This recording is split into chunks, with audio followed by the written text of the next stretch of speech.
Good afternoon and welcome to my hobby bench where yet again I've got another engine to show you.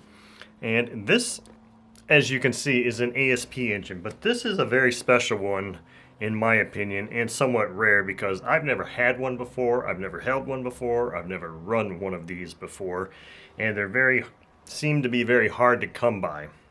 This is an ASP FS65 four-stroke engine. Now, this was something I just couldn't pass up because I've never seen one of these before, nor had one, as I just said, and you know how much I love four-stroke engines.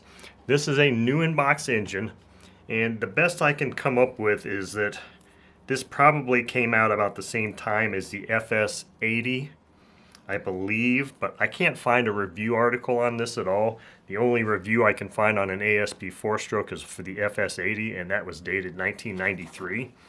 So this is a new in-box engine, and as far as I can tell, I've had several ASP engines before. In fact, I've had a lot of ASP engines, two-stroke and four-stroke, probably on the order of 12 to 15.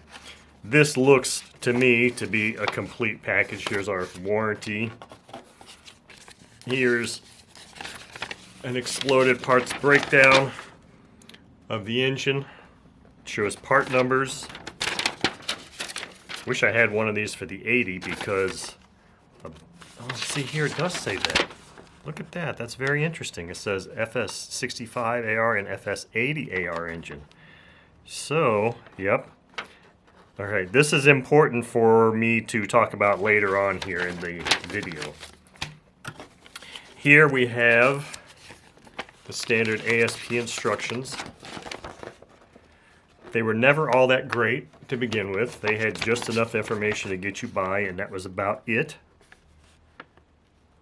Let's see here. They actually say here, glow fuels. Any good commercial glow fuels, preferably 10% nitro, should be suitable for the ASP engines. It is therefore recommended that when storing the engine for a period longer than 2 weeks, a shot of WD-40 should be injected into the piston cylinder. Only in a Chinese-made engine would you ever see reference to WD-40, probably, but I could be wrong about that. But the WD-40 is the last thing I would ever put in an engine for anything. But ASP engines are made in China, or were made in China, and they had somewhat questionable quality. Although I have to say that all the ones that I had, I never had a dud, but I have talked to people, plenty of people who have. So, let's see here. This is just another addendum here. It talks about fuel, prop, it doesn't say if it's for this particular engine or for, well here it says best operation, mount the FS80 vertically. So here I'm seeing a reference to FS80. Nothing on the back of that. So this is interesting here because I'm seeing a reference to an FS80 engine and I've got an FS65. So it makes me wonder if their recommendations of the prop are for the 80 or the 65. So, you know, this is one of those things where it's going to be interesting. Break-in. ASP FS80 is a ringed engine that needs a period of slow, rich running for proper break-in. 30 to 45 minutes of running. Yeah. High-speed needle valve for break-in should be set 3 to 4 turns out. Okay. So, yeah, there's some interesting stuff here. It's almost like maybe the 65 was kind of an afterthought for them. Here's a supplement. Yeah, I think I showed this recently about some ASP engine or something where it said add castor oil to each gallon of fuel, 3 ounces per gallon, when they recommend that. And I can't remember if it was an ASP engine or what. But let's look at this engine. So, like I said, as far as I can tell, this is all original. Even from the feel of this bag. Let's take the other items out of this, get this out of the way. Put this box here. So here is what we've got in the box. Zoom in just a hair here. We've got the exhaust. Nice exhaust. Looks, I mean, so this was designed and modeled after the OS four-stroke engines, the Surpass series. So that's why this looks very similar. Here we've got high-speed needle valve, a glow plug, which is interesting. I don't recall getting glow plugs like this in an ASP engine, but it's been a while. Oh, they gave this clearly isn't supposed to be in here because it's an idle bar glow plug, and it's a long plug, so it's a long idle bar glow plug. I'm pretty sure that this could potentially contact the piston or the valve, or not the valves, but could potentially contact the piston. Maybe not, but needless to say, I'm not going to run an idle bar glow plug in this engine. Then we just have this is the extension for the choke valve, and then the high-speed needle, and then we got a couple of L wrenches. Let's look at this engine. So here's the 65. Now the 65 physically, dimensionally, is the exact same size as the FS80. And that's why I thought it was interesting that that parts breakdown showed both part numbers, because a friend of mine, Harvey, in Florida, was telling me that, you know, parts are not interchangeable with the 80, and the parts diagram there just proved that to me. It showed that, he was like, he needed a replacement head for his 65, I believe, and all he could find was an 80. Well, obviously they weren't compatible, because obviously they must have bored the thing instead of made it a stroke when they went up in size, because the head wouldn't fit, or maybe the bolt pattern was different. I don't know. He just said that the head wasn't compatible, and he was kind of hosed there. Now, again, like I said, these are from China, and they have a history of having some questionable quality control, or questionable quality. If you look at the review article, the only review article I could find on the FS80, I'll link that in this video and you can review that. There was several quality control issues listed in there, so it's one of those things where if this was, you know, from the early 90s, which I'm assuming it isn't. See, I'm turning this over and it feels tight. I'm certain that this engine has never been run, but it doesn't feel super smooth, which makes me want to turn this into a quick or look inside engine, look inside video.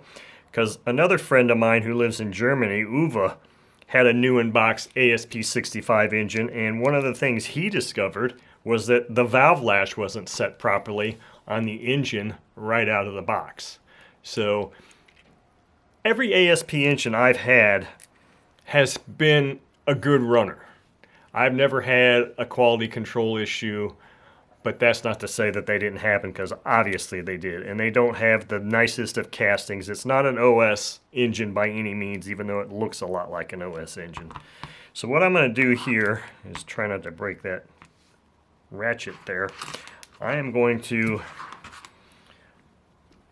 put this on my little vise here, and we're going to take the rocker cover off and check the valve lash real quick and see if the valve lash on this engine is set properly from the factory. Now, you're not going to get the best of angles here.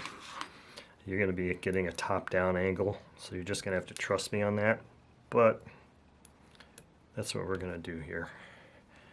We're going to see if our valve lash is set properly. And then, because this engine feels tight, I want to remove the rear cover. Just look inside there and see what type of oil they ship this thing with, and just see if there's residue or what. So this doesn't look bad. It looks, you know, really nice in there. Is it lubricated? No. But I don't know many engines that come lubricated. The only thing that I never really cared for about these ASP 4-stroke engines is they have these big, they have big nuts. They have these big, I'm not sure exactly what the proper terminology is for this nut, this lock adjuster nut. And they're a different material than what the retainer is, or the screw, the cup. I don't know I can't think of what the term of that is. So that can cause some problems. I've seen these things be broken off before. So that was intake. Here's our intake coming up. Let's just gently put this in here and feel when we're at top dead center. We're at top dead center now. Now, just feeling the valve lash feels fine. That feels good to me. This is a 0.1 millimeter feeler gauge, which should be my no-go. That's the no-go gauge, and it goes right in here to the intake. And it goes right in here. So these valves are not set properly at all. So I'm going to have to see if I can find the wrench here that's the right size for loosening that and get these valves adjusted. Did I get lucky and find it? Yep, we did. Okay. And it's a small... Okay, so this should work. So I'm going to loosen that. I'm going to loosen them both up. Let's just double check that I'm at top dead center here again. Intake. Tighten this up just a hair. Yeah, we're at top dead center there. So now this feeler gauge is, it's so worn. God, I can't remember what this is. This is my go gauge. 0.4 or 0.04, I believe. Let's see, what does this one say on it? This one says 0.1. I can't recall what this one is, but it's the go gauge. It's a really thin, flimsy one. That's what I always set to. I set my valves so that they're just pinching that. So let's...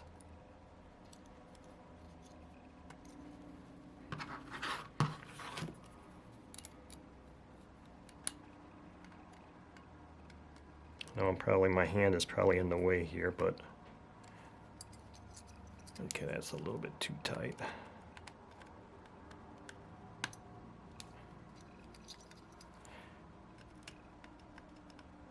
Feel free to fast forward if this is boring you. Okay, so it's just nipping it there. Now I'm going to hold this in place while I tighten that.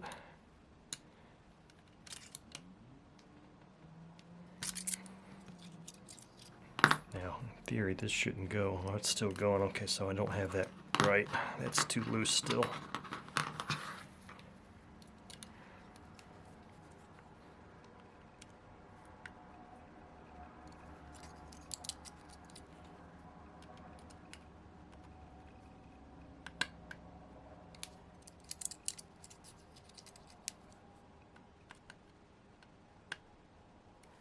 And you always adjust your valves or set your valve lash when the engine is ice cold. Okay, that feels good there. Okay, it's not going. Okay, so that one's done. Let's just rotate this through a couple times here real quick and verify that that intake stays set. Okay, it's coming up. Let's find top dead center. Okay, no go. It's nipping. It's nipping pretty hard on the no go. Let's see this again. Do I have it really at top dead center?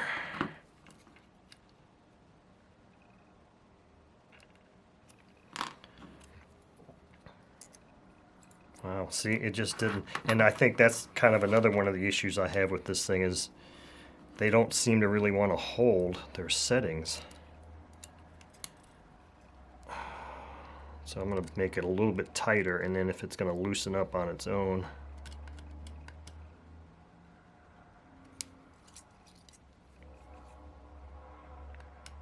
So right now I'm saying this is the weak spot of ASP 4-stroke engines, is adjusting their valves, because I don't like the material the nut is made out of. I don't like the way that it doesn't always seem to hold.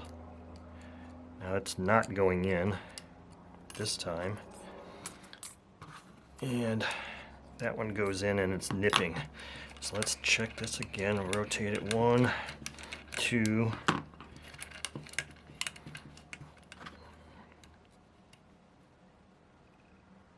Make sure we're at top dead center. Okay, that one's still go. That's the go gauge. No go. Okay, so now I've got that one adjusted good. So here's where people have problems. I'm going to put just a little bit more on it, but what would happen here is that a lot of people will over torque that and snap that thing right off. And that's a problem, obviously. So let's put our go gauge in here. Start adjusting this rocker.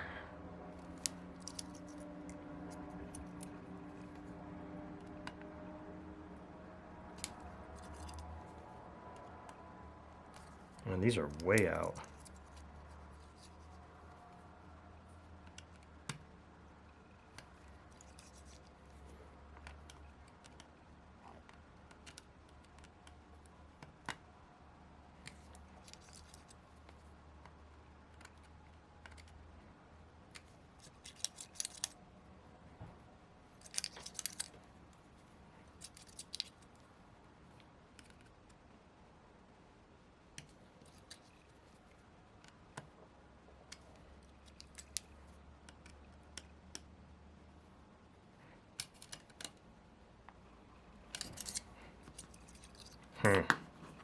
I felt like that loosened up and I was holding it. Oh, that's nipping good. Okay, so now let's rotate a few times and check them both and see if it held. Intake down, intake up. Check for top dead center. Top dead center. Check intake. Good, go. No go there. On it's not going in on the go gauge. So, damn.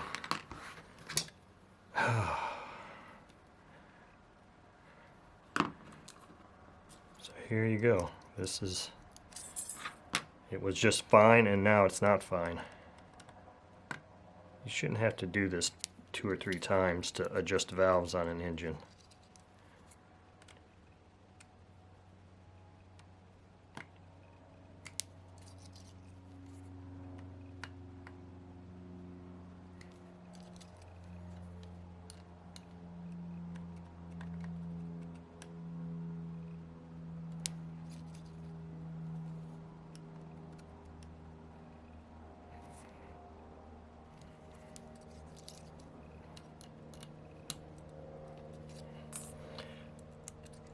God, I really don't like that. Really am not loving adjusting valves on these engines, or on this brand of engines, because of what is happening here. It's a real pain because I think these metals are just so dissimilar. I'm blaming it on dissimilar metals because it just is messed up. I've never had this issue on an OS engine or an Enya engine or anything like that.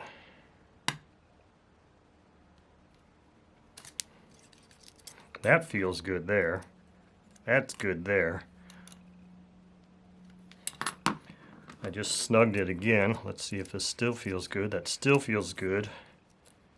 And that feels good. All right, now let's see if we can keep them, see if they're both going to be set fine. Of course, I'm just rotating this over by hand. This doesn't really give me a whole lot of warm feeling that it's going to maintain being set after coming up to operating temperature and being warm. Go gauge. Go. Tight. Tight. Again. What the hell? Man. Sometimes just loosening that up is enough to...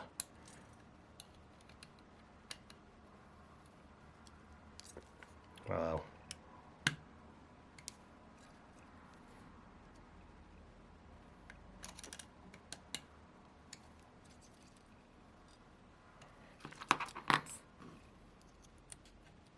Alright, let's try this one last time.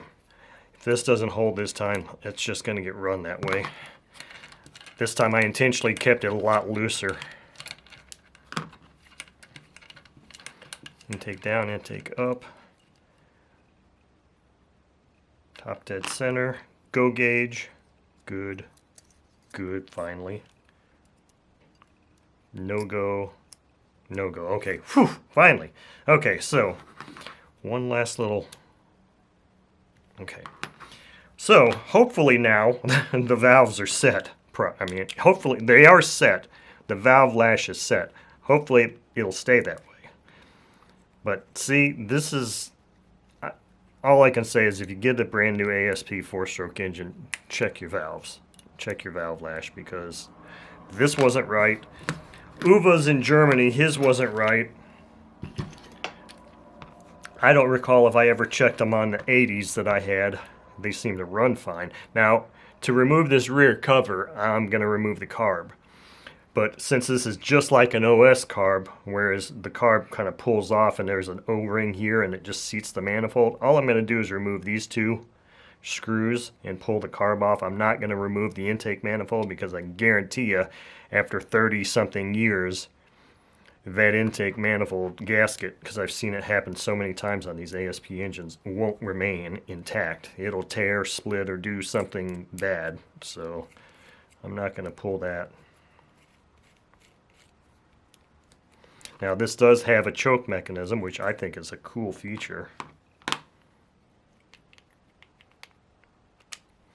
So there's our carb pulled off. Now we can just open up this back plate real quick.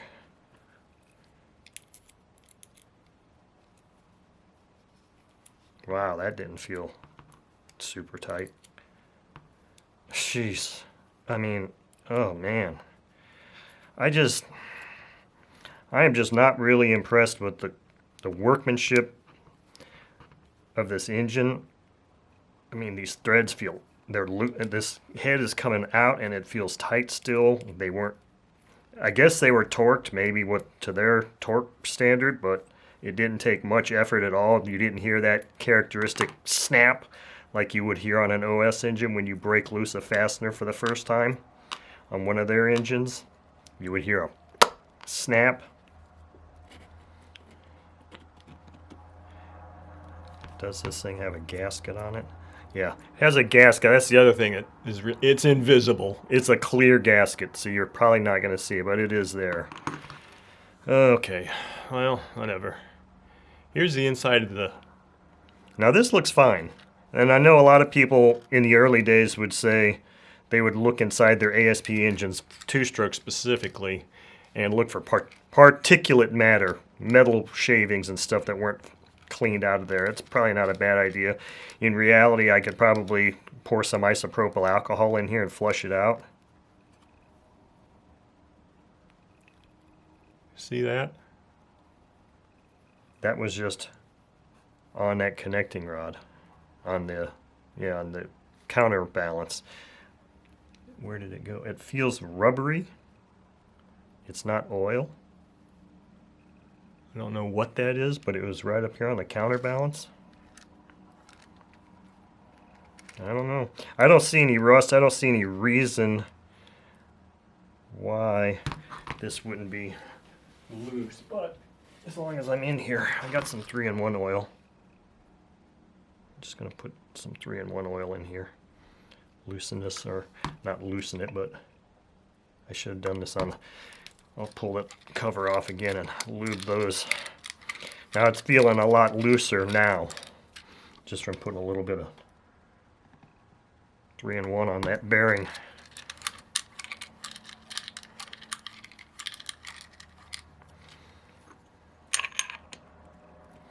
I'm going to put a little bit on these holes so the screws have a little bit of lubrication to work with there too.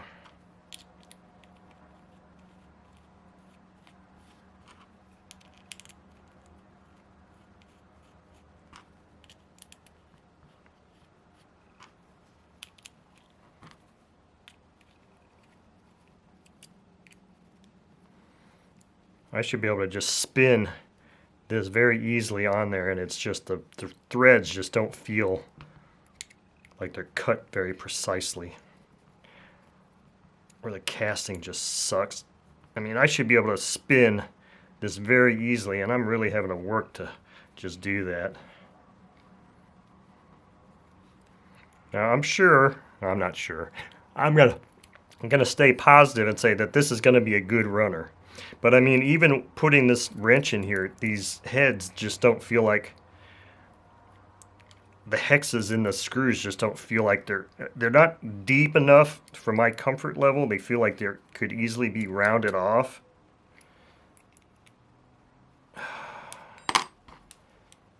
the hardware is questionable. That feels a lot looser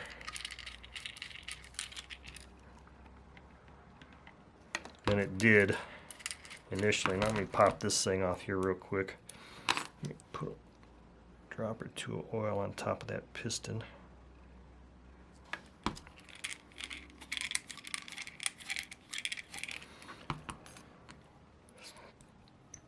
I should just let this off. I wasn't sure I was going to put lubrication here, but it's always a good idea. Anyway, with any engine, it's a good idea to take the rocker cover or covers off in the case of a Sato and just kind of lube everything. I'm going to shoot some down the pushrod tubes here so they can get into that cam. Put some on the springs so that can go down into the valve seats.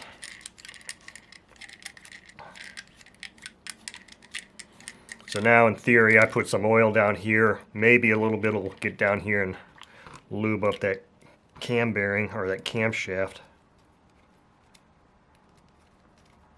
So I don't know, this has been a look inside, quick look and look inside of this ASP 65 engine, and all I can say is it's going to be fun to run. I'm excited about running this engine. Hopefully I can get it done fairly soon, but winter is rapidly approaching. In fact, tomorrow is Thanksgiving Day. I don't think I'm going to be getting this out this weekend, but we'll see. But anyway, I'm going to put the rest of the carb and stuff back on off camera. I think I've taken enough time to show you this, and I made my point with some ASP potential quality concerns and quality issues. But like I said, this is a fairly rare engine. I have not seen many 65s around other than the one that UVA has, and I don't have one on the channel, so that's another one of the reasons why I wanted to go ahead and get this engine, because I'm just adding to the video database, because this is not an engine I featured on there, run before, or even had in my own possession. So that's why I've got this engine. Now the next thing is to see how well it runs.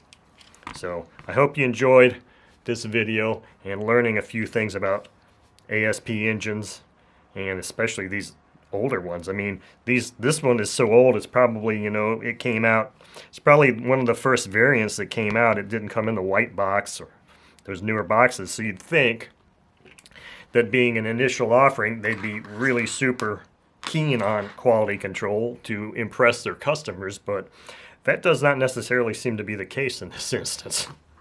Thank you for watching.